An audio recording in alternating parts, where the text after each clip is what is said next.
Welcome and study with Tanzania Institute of Education.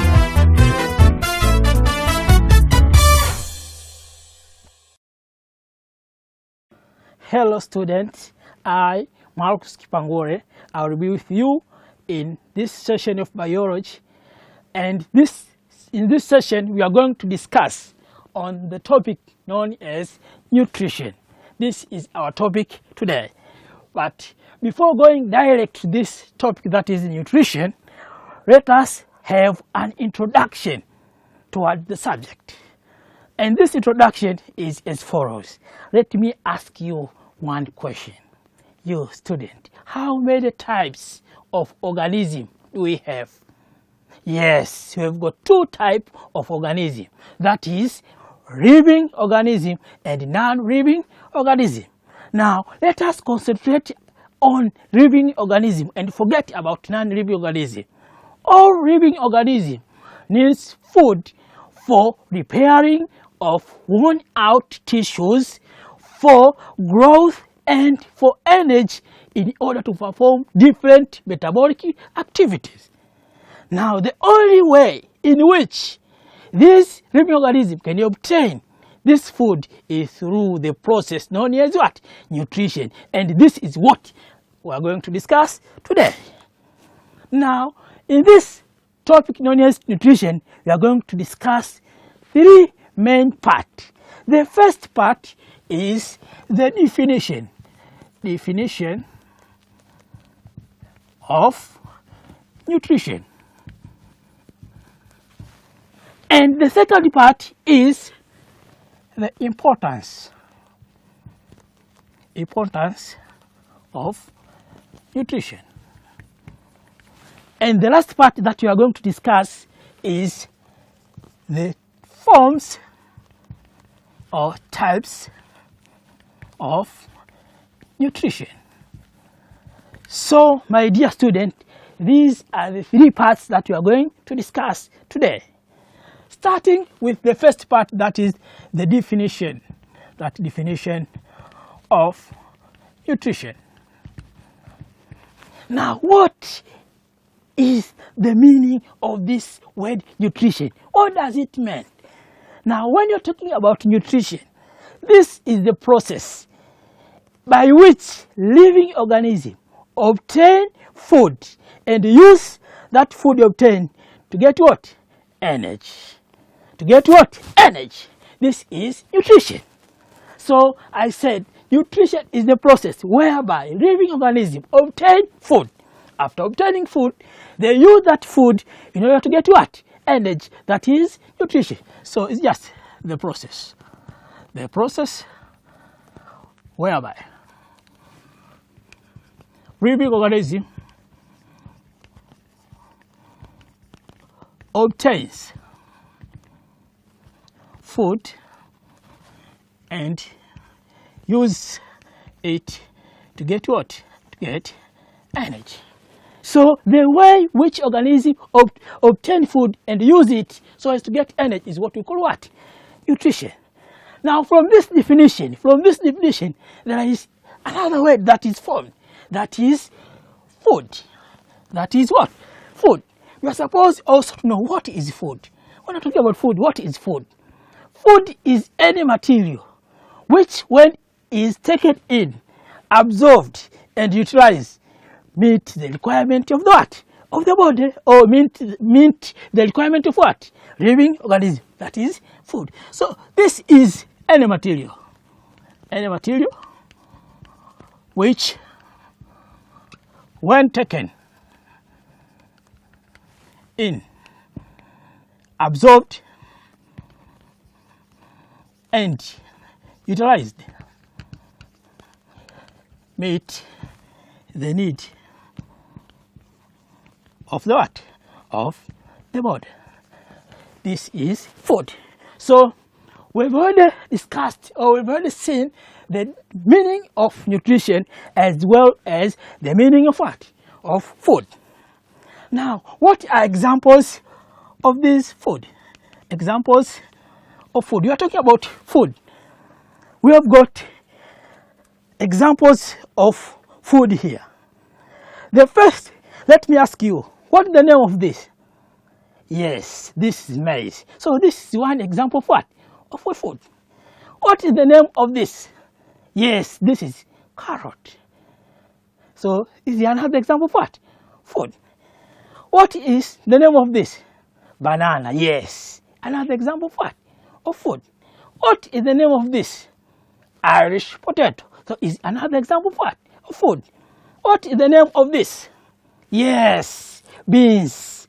Our lovely food, beans, is another example of what? Of food. And what is the name of this lovely food we have here? This one. Yes, this is rice. So all of these are examples of what? Of food. So whenever you ask, what are the foods, you may mention, there are so many. These are examples of them. Now, after discussing about the definition of nutrition and definition of food, let us go direct to the importance of nutrition. You say, importance of nutrition. In other words, you can say, why there is nutrition? There is nutrition, so what? That is importance of nutrition. Nutrition provides us energy which are used in locomotion and movement. So first, provide energy used in movement and locomotion. Second, nutrition provide energy that are used in what? Reproduction process. So provide energy used in what? In reproduction. Also, nutrition provide energy that are used in metabolic processes that such as respiration, excretion. All of these needs energy, and the energy are coming from what? From the food we are eating. So it provide energy used in metabolic activities. Also, through nutrition enable us to defend against diseases, against infection. Is used to defend the body against what? Against infections or simply diseases. Apart from that, this nutrition enable us to repair the worn out cells or the damaged what? The damaged cells. Repairing of damaged cells. So my dear student, these are some importances of what? These are some importances of nutrition. These are some importances of nutrition. So up to this point, we have already seen the definition of nutrition, and the importance of what? Of nutrition. Are we together, class? Okay, from there now, let us go direct to the forms or types of what? Nutrition. Here, forms or types of nutrition.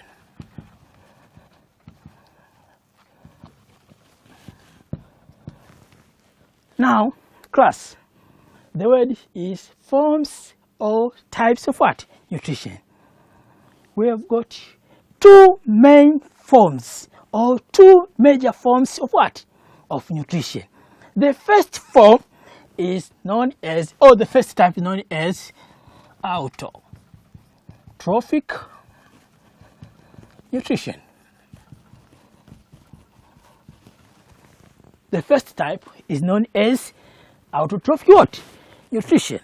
The second type is known as heterotrophic nutrition. So we have got two major types of what? Of nutrition. That is, the first type is autotrophic nutrition and the second type is heterotrophic nutrition. Now let us discuss one after another. Let us discuss one after another. Autotrophic nutrition. Now, when you're talking about autotrophic nutrition, this is the type of nutrition whereby living organisms are able to manufacture their own food and make use that food manufactured. We call it autotrophic nutrition. So under this, they are able to manufacture food. So this is the type of nutrition whereby living organisms, they are able to manufacture their own food and make use of that manufactured what? Food you call what? Autotrophic nutrition. Now under this autotrophic nutrition, further is divided into two subtypes. My dear student, listen carefully.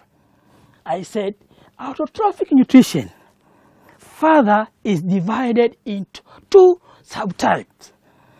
The first type is known as Chemosynthesis, and the second type is known as Photosynthesis. So this autotrophic mode of nutrition is divided into two subtypes. The first one is chemosynthesis and the second one is photosynthesis. Now what is chemosynthesis? The word chemo comes from two words, that is chemo and synthesis. Chemo means chemicals. Synthesis means bring together. So simply you can say chemicals, they are brought together. They brought together what? We are going to see. So chemosynthesis is the process whereby the living organism manufactures their own food. And their own food we are talking about is the carbohydrate. So they manufacture their own food from carbon dioxide and water under the influence of the energy that is coming from what? From chemicals. That's why there is a word what? Chemosynthesis. That is, chemo means chemicals. So they manufacture their own food, but by the help of what? Of the energy that is coming from what? Chemicals. That is chemosynthesis.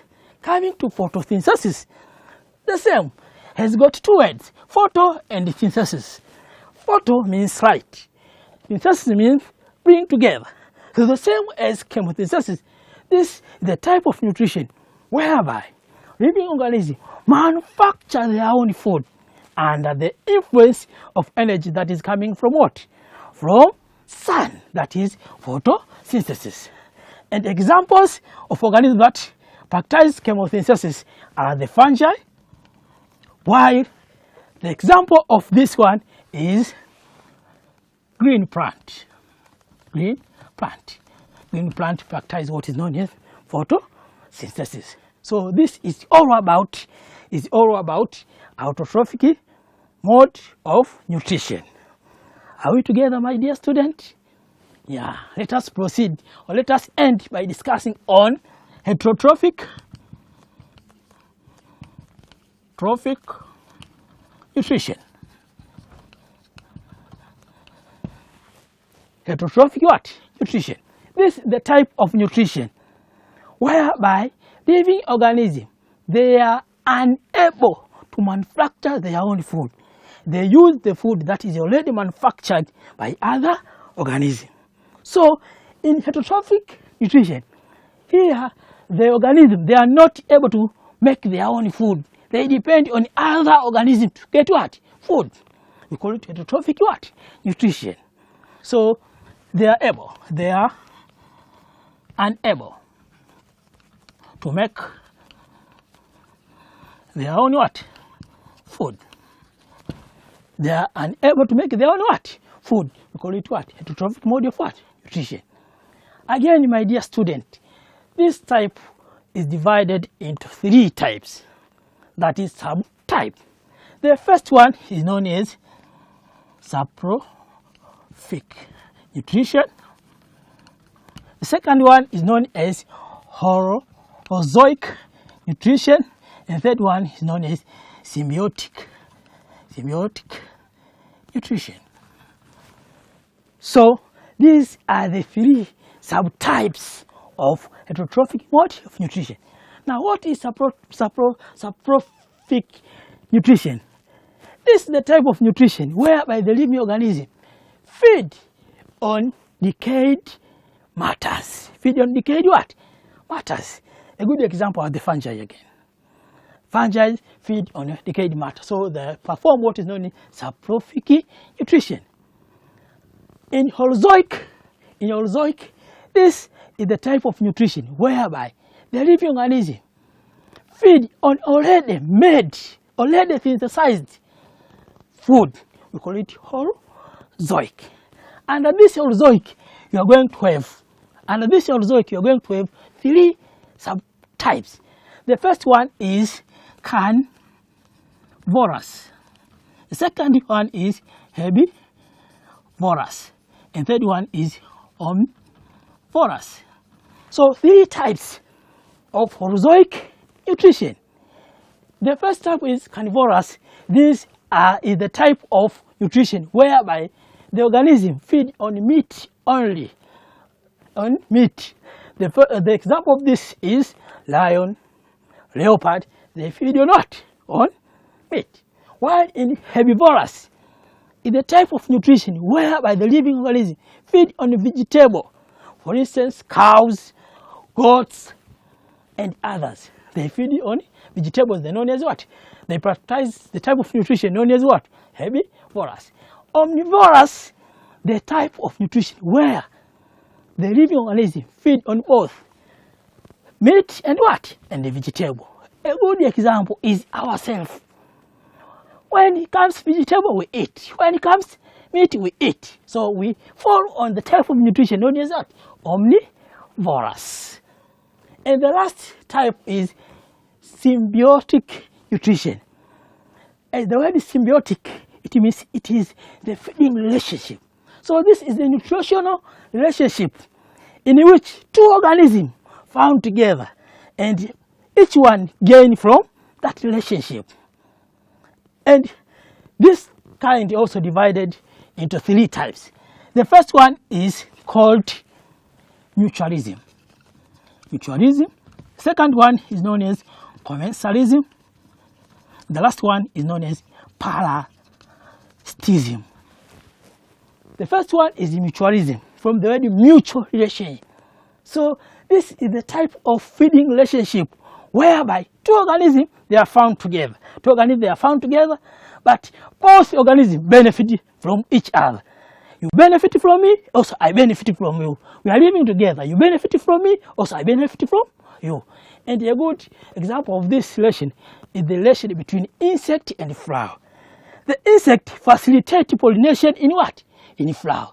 But when the process of pollination is conducted, also the insect gain nectar from what? From flower. So 2 organisms benefit from each other. That is, the insect benefit, also the flower benefit. That is mutualism. The second one is commensalism. It's a type of nutritional relationship whereby one organism is benefiting while the other organism is not benefiting but not harmed, not become damaged. The one organism is having benefit while the other is not benefiting but not being what? Harmed. This we call it what? Commensalism. Commensalism. And a good example of commensalism is the association between crabs and sea anemone. The last one is parasitism, coming from the word parasite. Parasitism is the nutrition relationship whereby 2 organisms they are found together. One organism is benefiting from that relation, but the next or the other organism does not benefit and become harmed or damaged or suffer the consequence of that relation. This is so-called what? Parasitism. And a good example is the relation between parasite and the human body. When the parasite invade the human body, they take blood and nutrients from that body, but the body itself does not benefit anything. That is parasitism. So, my dear student, that becomes the end of our discussion. But what you are supposed to remember, our today's discussion was definitions of nutrition. We saw the definition of nutrition and definition of what? Food. Examples of food. Importance of nutrition. Types of nutrition. So these are the discussions of this is the discussion of what? Of today. You're supposed to remember all. But before we close the lesson, I'm giving you a question. And this question, you are going to perform it individually. Do not give your fellow friend, your mother or your sister to help you. Perform individually. And in the next period, we are going to start with giving the answers of that question. And then you are going to proceed with the other part. And the question is as follows. What are the differences? What are the differences between autotrophic nutrition and heterotrophic nutrition? What are the differences between autotrophic nutrition and heterotrophic nutrition? So this question you are going to answer individually, and then in the next period I'm going to start with giving answers and proceed with the other part. Thank you for listening. My name is Marcus Kipangure.